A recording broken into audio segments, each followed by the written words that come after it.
In Esia town, Kwara State, north-central Nigeria, still sitting firmly is the first national museum in Nigeria, established in 1945. There's a fascinating myth regarding the first objects housed here, soapstone images excavated from the area where the museum is now situated. They said people, they were said to be refugees from Odoyo. They were led down here by a famous hunter. His name is Baragban. So during his hunting expedition, he discovered the object in the premises here, and that's why the museum was sited here. So he went back to inform the then elite. So they had to consult Ifa, and Ifa said that this object we are seeing, they are human being turned into stone as a sort of their evil intention. The archaeologists, they have to carry out their own research on this object to really ascertain, are they really human beings or not? But at the end of their research, they propound their own hypothesis. We debunk the oral source.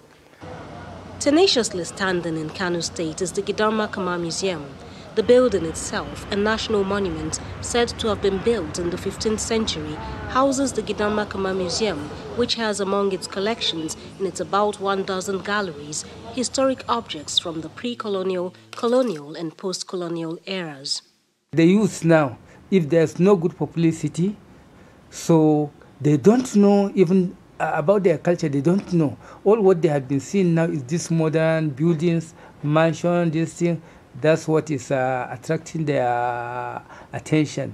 Not knowing that the old technology, that is the ancient buildings that we have, like this type of roofing that you are seeing now, the ancient type of roofing, it was the technology that has been used, that has now it has been modified to the present technology that we are using.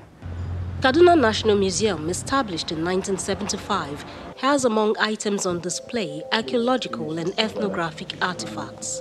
This our exhibition is on knock within the context of terracottas in the sub-Saharan Africa. Nok specifically, is an annex we have in southern Kaduna. Yeah, they are the Barbers of Nok culture. So it's kind of archaeological collection, but we have some infusions like Kaduna and its neighbors. There are some ethnographic, something from all other, but the main one is not within the context of terracottas within sub-Saharan Africa.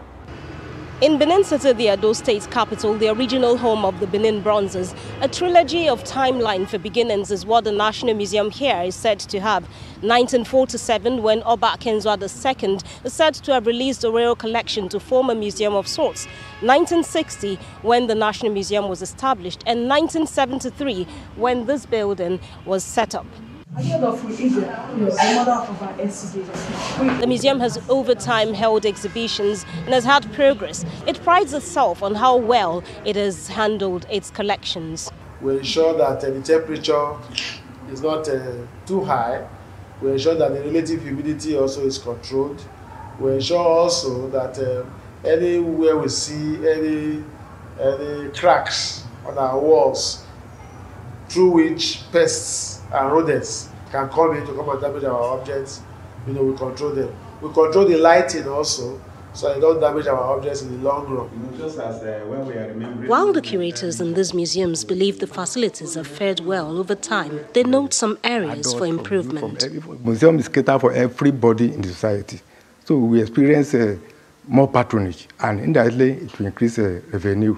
Then it will create employment opportunity. We are even understaffed, and the training is not even there any longer. No money because of the economy of no money. So we need up and doing professionals to be in the field. The funds that have come to the federal government, they have dwindled over the years.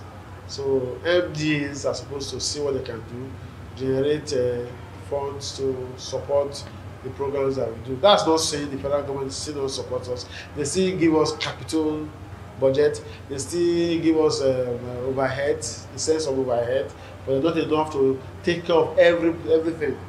One challenge in the distant past was the issue of security.